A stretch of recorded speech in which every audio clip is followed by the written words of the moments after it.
निस्संतान होना कोई अभिशाप नहीं है।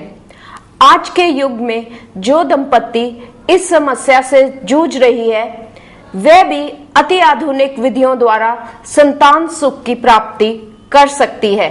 एक विवाहित जोड़े को लगभग 1 साल के आपसी संभोग के बाद संतान सुख की प्राप्ति हो जानी चाहिए। यदि उसको संतान सुख की प्राप्ति नहीं होती तो उसे डॉक्टरी सलाह जरूर ले लेनी चाहिए।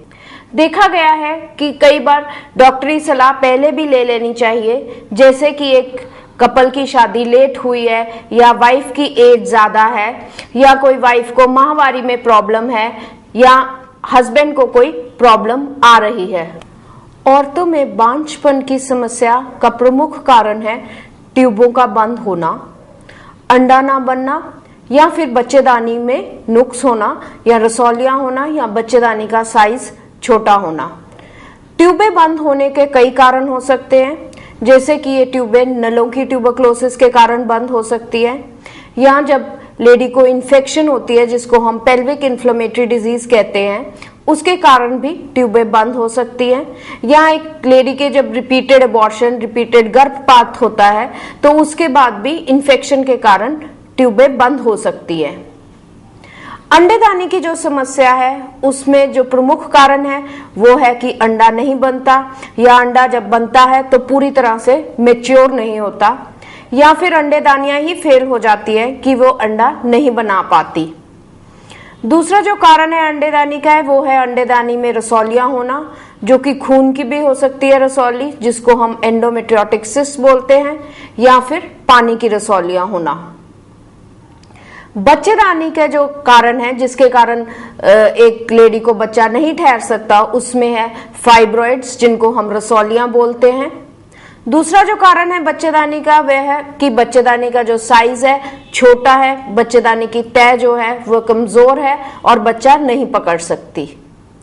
फिर जो कारण हो सकता है कि बच्चेदानी के मुंह पे सोजिश है, इन्फेक्शन है, जिसको हम सर्वाइकल इरोजन भी बोलते हैं, और इस इन्फेक्शन के कारण बच्चा नहीं ठहर सकता। जब भी एक निस्संतान जोड़ा हमारे पास आता है, दोनों हस्बैंड वाइफ के टेस्ट किए जाते हैं।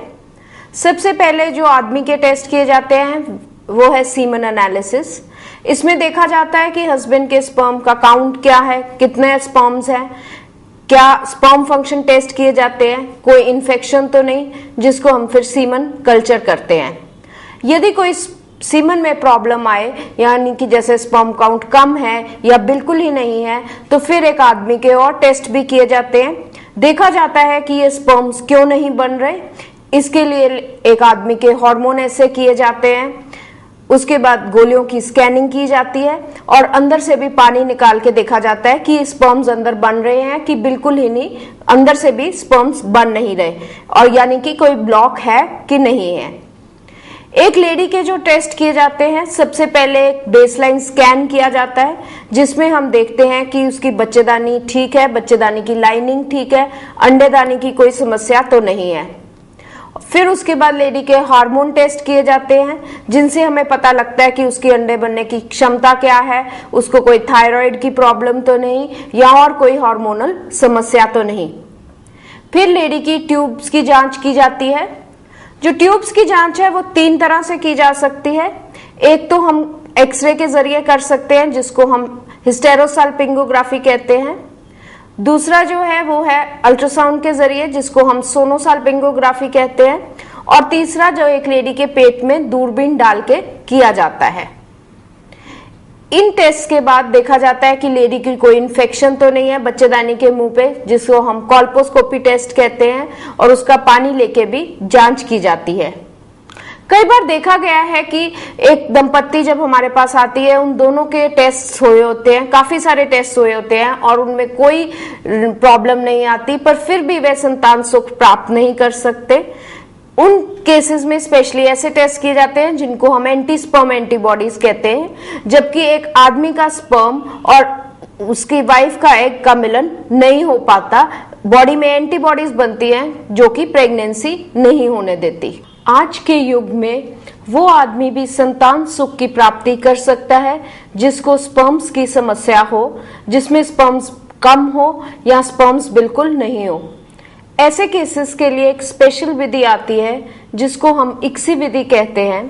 ये उन पेशेंट्स के लिए यूज की जाती है जिसमें हमने इक्सी करनी है, जिनमें स्पर्म्स नहीं है, जिसमें कि एक आदमी के जो स्पर्म्स है अंडकोश से निकाले जाते हैं और एक एग और एक स्पर्म का मिलन माइक्रोस्कोप के नीचे किया जाता है और 48 से 72 घंटे के बाद भ्रूण बना के लेडी के यूट्रस में यानी कि बच्चेदानी में रखा जाता है। इस विधि को इक्सी विधि कहते हैं और इससे जिस आदमी के स्पर्म्स बहुत कम है या बिल्कुल ही नहीं बाहर आ रहे, जिसको हम ब्लॉकेट भी कहते हैं, वह भी अपने स्पर्म से संतान सुख की प्राप्ति कर सकता है। जब एक लेडी की ट्यूब्स बंद होती हैं तो एग और स्पर्म का मिलन नहीं हो सकता और प्रेगनेंसी नहीं होती। ऐसे केसेस में या तो हम ये ट्यूब्स खोलते हैं या फिर टेस्ट ट्यूब बेबी विधि द्वारा, जिसको हम IVF-ET कहते हैं, यानी कि परख नली शिशु विधि द्वारा प्रेगनेंसी कर सकते हैं।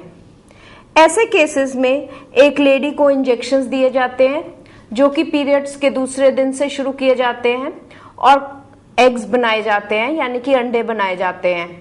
जब ये एग्स मैच्योर हो जाते हैं तो ये एग्स अल्ट्रासाउंड के जरिए बाहर निकाले जाते हैं, मशीन द्वारा निकाले जाते हैं और फिर जो काम ट्यूब में होना है यानी कि एग और स्पर्म का मिलन, वो एक IVF लेबोरेटरी में किया जाता है। स्पेशल मशीन आती है जिसको हम एक कार्बन डाइऑक्साइड इंक्यूबेटर कहते हैं।